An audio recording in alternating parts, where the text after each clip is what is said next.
Yo recuerdo las palabras del señor presidente de la República cuando dijo en algún momento: nos hemos vuelto brutalmente ecologistas. Y es muy cierto, quizás nos hayamos vuelto brutalmente ecologistas con esta prohibición de causar daños graves al medio ambiente que está vigente en el Uruguay desde el año 97. Quizás exageramos, quizás pusimos una de las normas más rigurosas desde el punto de vista ambiental que existe en el mundo entero. Volvimos a exagerar, porque no nos quedamos en eso. En el año 2000 establecimos por ley, pero en cumplimiento del artículo constitucional, el principio de Uruguay natural. Nos distinguimos en el contexto de las naciones, dice el artículo 6 de la ley 17.283, nos distinguimos en el contexto de las naciones como un país natural. Yo creo que es un principio que, más que un principio jurídico, es una declaración de orgullo desmedido. Vamos a ser un país natural. Lo pusimos como un principio jurídico donde prácticamente podemos decir indubio pro Uruguay natural. Sin embargo, indubio pro Uruguay natural no, indubio pro Bosnia, indubio pro Montes de Plata, indubio pro Monsanto, indubio pro Aratirí. Todo lo contrario a un Uruguay natural. Pero fuimos todavía un paso más, porque en el 2004, y con la aprobación de casi el 70% de la ciudadanía, aprobamos la reforma del agua. No existe un texto constitucional que eleve a rango constitucional con un rigor eximio como el que se ha elevado la protección del agua en el mundo entero. Y sin embargo, meses después, de octubre del 2004, autorizamos Bosnia, con todos los impactos que supone en relación al recurso esencial para la vida, que es el agua. Entonces, yo tengo que coincidir con esa expresión del presidente de la República. Nos volvimos brutalmente ecologistas. Realmente hemos cometido brutalidades y las hemos asentado en la Constitución de la República. Ahora, lo que sucede es lo siguiente: si queremos dejar de ser brutalmente ecologistas y pasar a ser otra cosa, quizás brutalmente desarrollistas, quizás a eso, pero si queremos, planteemos solo la hipótesis que no queremos ser más brutalmente ecologistas, lo que tenemos que hacer es modificar la Constitución de la República, sincerarnos y decir: mire, para sobrevivir, no sé cómo qué, si como país o como nación o como comarca o como lo que ustedes quieran, como una provincia guacha, que es una expresión que me gusta mucho usar, provincia coyuntural, si queremos hacer eso, tenemos que rebajar el nivel de protección del medio ambiente. Para rebajar el nivel de protección del medio ambiente, que con esa brutalidad ecologista nos dimos, tenemos que modificar la Constitución. Pero para modificar la Constitución le tenemos que decir a todos ustedes: pongan el voto para modificar la Constitución. Dejemos de ser ambientalistas y pasemos a hacer otra cosa. Pero es necesario modificar la Constitución, porque lo peor que se puede hacer es mentir con el derecho. Es decir, que somos Uruguay natural, que el recurso esencial para la vida lo tenemos protegido en la Constitución, que tenemos principios ambientales, que tenemos una ley de ordenamiento territorial, y luego, en los hechos, ser lo que algún jurista brasileño ha definido como un Estado teatral. Aquel Estado que se envalentona a la hora de dictar sus normas jurídicas, pero que se acobarda inmediatamente cuando tiene que enfrentar los poderosos intereses económicos de estas inversiones. Por eso, esta ley lo que busca es aceptar un daño prohibido en la Constitución. Es flagrantemente inconstitucional. Y el tercer aspecto, que es el más grave, no por estar mencionado en tercer lugar, es que el contrato, que la ley prevé por primera vez en la legislación nacional la figura del contrato de inversión. En ocasión de que se firmó el contrato de inversión con Montes de Plata no existía una ley que lo previera, apenas se mencionaba la figura de los contratos de inversión en un decreto del año 2008, un decreto 477 del 2008, en donde no se decía, solo se hablaba que el Poder Ejecutivo con las grandes inversiones iba a firmar contratos de inversión, pero no se decía en qué iban a consistir ese contrato de inversión.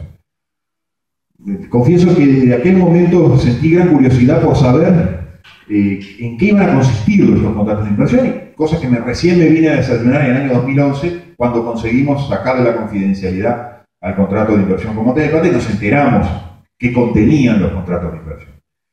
Hoy ya no solo nos enteramos por ese contrato, sino también nos enteramos por el texto legal. Los artículos 23 y siguientes de la ley 19.126 describen, anticipan algunas de las cláusulas que va a tener el contrato de inversión con Aratirí, que no son nada diferentes de las que ya tiene el contrato de inversión con Montes de Plata. ¿Qué son los contratos de inversión? Los contratos de inversión son un acuerdo entre socios.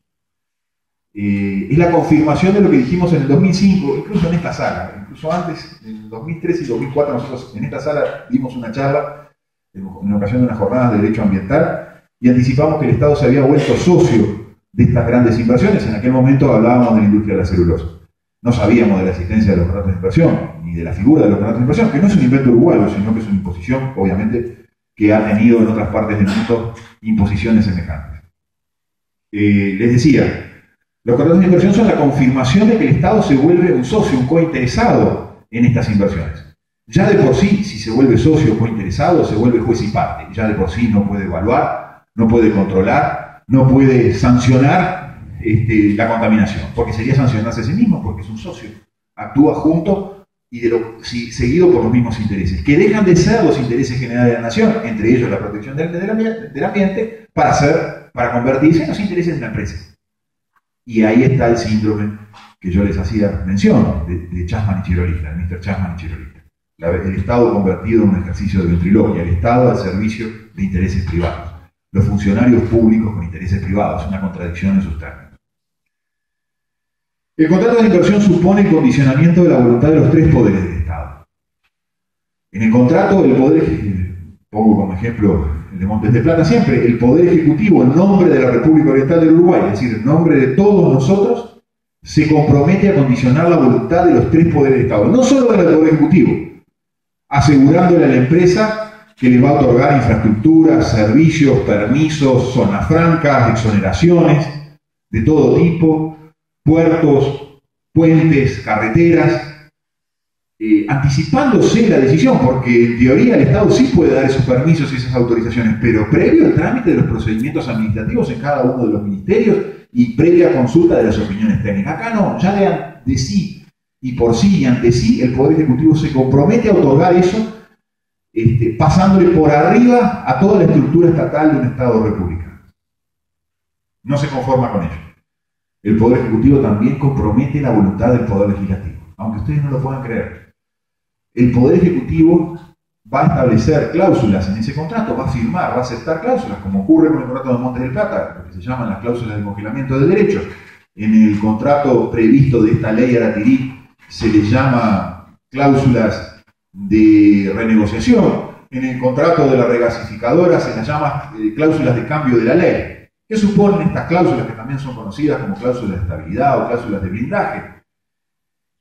Que una vez firmado el contrato de inversión, si a futuro se produce una modificación, lo que los abogados conocemos como un ius variandi, provocado por una modificación legislativa, de decretos administrativos, de resoluciones administrativas u otras eventuales, como puede ser una sentencia judicial, cualquier evento futuro que ocurra con posterioridad a la firma del contrato, que perjudique la ecuación financiera de la empresa, a la empresa se le concede el derecho a reclamar una compensación y una indemnización por esa modificación futura.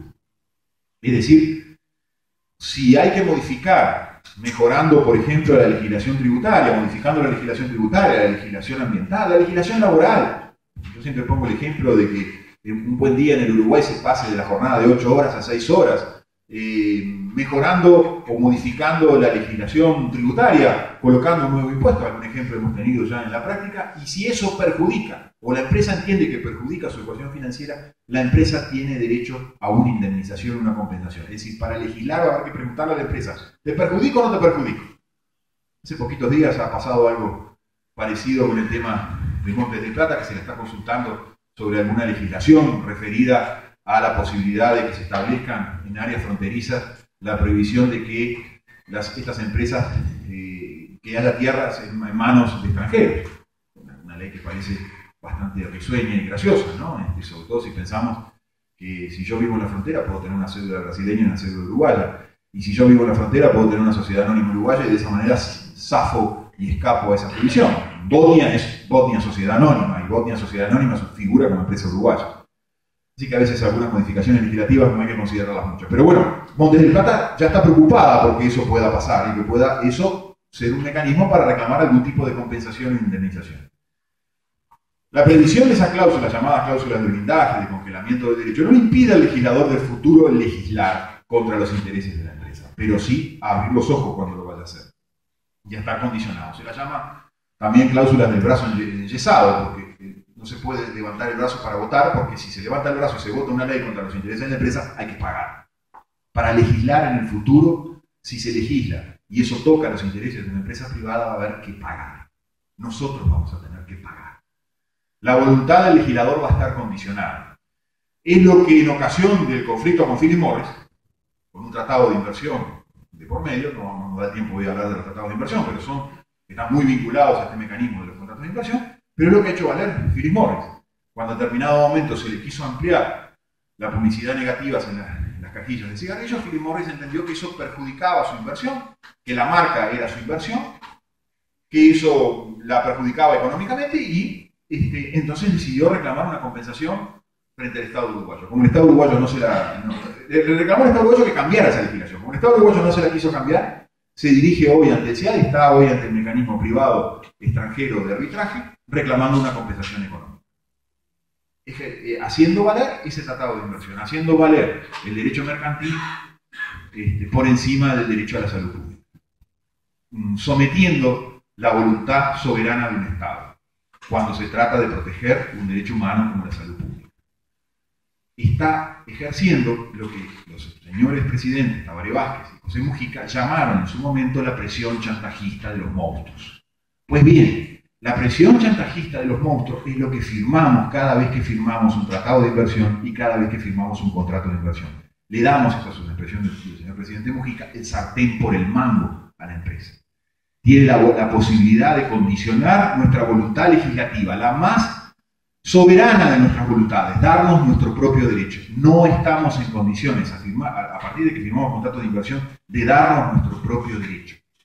Eso es afectar la conciencia moral de un Estado. Cuando un Estado no puede dictar su propio derecho porque está condicionado en su voluntad por un contrato a la voluntad de la empresa privada, cuando esa voluntad de la empresa privada manda más que la voluntad del pueblo, indudablemente ese Estado ya no merece llamarse república, no merece llamarse Estado independiente de todo poder extranjero y no merece llamarse democracia.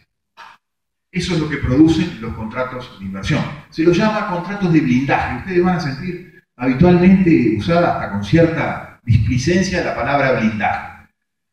Yo hice una averiguación, les confieso, no hace mucho. Fui a buscar el diccionario que quería decir blindaje. Busquen en el diccionario de la Real Academia lo que quiere decir blindaje. La primera acepción sí refiere a lo que conocemos, a los blindados, ¿no? A los tanques, a esas grandes armazones que están a prueba de bala y a prueba de todo ataque. Pero en la segunda acepción de la palabra blindaje, en el diccionario de la Real Academia, se dice que son algunas cláusulas que se establecen en algunos contratos por los cuales incumplir el contrato supone una indemnización tan enorme que nunca se puede dejar de incumplir ese contrato. Y es eso a lo que estamos sometidos, a un mecanismo como el de Philip Morris, por ejemplo, en el cual vamos a tener que pagar una indemnización, pero tan importante, que tarde o temprano vamos a tener que ceder frente a la empresa si no queremos pagar una indemnización de esas características. Bueno, esa presión chantajista de los monstruos es lo que entregamos cuando firmamos contratos de inversión. La ley Aratiri prevé los contratos de inversión. La ley Aratiri de esa manera se lleva por delante los primeros 4 artículos de la Constitución, aquellos que nos definen como un Estado republicano independiente de todo poder extranjero, aquellos que dicen que la soberanía radica en la nación. Ninguna de estas cosas está vigente cuando firmamos contratos de inversión. Para finalizar, una hipótesis quizás de ejercicio intelectual, pero sencillo y que todos fácilmente podemos comprender para saber lo que significan estas figuras perversas, no nos cansemos decir que son figuras perversas de los contratos de inversión. Luego que se firme el contrato de inversión con Aratiri, que se ha anunciado muchas veces, que se ha ido postergando, y creo que se ha ido postergando porque hay miedo de firmar ese contrato, por lo que significa, por todas estas cosas que estamos diciendo, porque estos contratos avergüenzan, y por eso son confidenciales también, porque avergüenzan. Pero una vez que se firme ese contrato, si la inconstitucionalidad que nosotros planteamos, y que está en trámite, o que pretende estar en trámite en este momento en la Suprema Corte de Justicia, si un plebiscito, ha habido una iniciativa de muchos ciudadanos de promover un plebiscito para modificar la Constitución y de esa manera prohibir la megaminería y de esa manera dejar sin efecto la ley. Si el legislador del futuro cae un rayo sobre el Parlamento y el legislador del futuro decide derogar la ley, En cualquiera de esas hipótesis, con el contrato firmado, la empresa lo que va a decir es: muy bien, el pueblo uruguayo se pronunció contra la megaminería de ese gobierno. Ah, muy bien, la Suprema Corte de Justicia le dio la razón a este fiscal loco de Enrique Viana. Ah, muy bien, el legislador cambió y me cambió la ley. Pero ¿saben qué? A mí ninguna de esas cosas me importa, porque yo tengo este contrato firmado por el Poder Ejecutivo uruguayo. Y ¿saben? Este contrato no lo ejecuto ante la Suprema Corte de Justicia. No me importa lo que diga el pueblo uruguayo, lo ejecuto en el CIADE. Es el mecanismo de arbitraje privado. Eso no mencionamos, por el cual se condiciona, se prorroga la jurisdicción para resolver estos conflictos, y estos conflictos no son resueltos por los jueces uruguayos ni aplicando el derecho uruguayo. El CIADE va a resolver esto aplicando axiomas comerciales, sin tener en cuenta lo que ha dicho el pueblo uruguayo, sin tener en cuenta lo que diga la Suprema Corte y, por supuesto, sin tener en cuenta lo que dice la Constitución de la República. Los contratos de inversión se ponen por encima de la Constitución y la ley.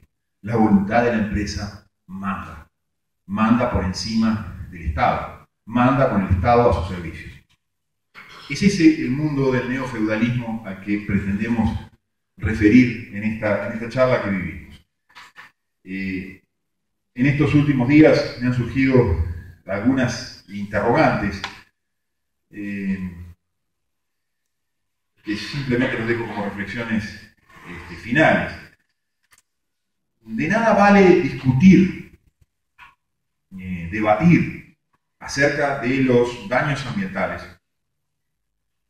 como por ejemplo la descripción que notablemente ha hecho Germán en forma previa. De nada vale discutir sobre los aspectos ambientales que hacen a la vida, como decía hoy al principio, hacen a la vida el pellejo de cada uno de nosotros, cuando detrás de esa discusión, en un ámbito oscuro, cerrado, entre 4 o 5 individuos, se ha disuelto el concepto de república, se ha disuelto el concepto de soberanía nacional, y quien manda no es el pueblo a través de un régimen democrático, sino quien manda es una empresa privada.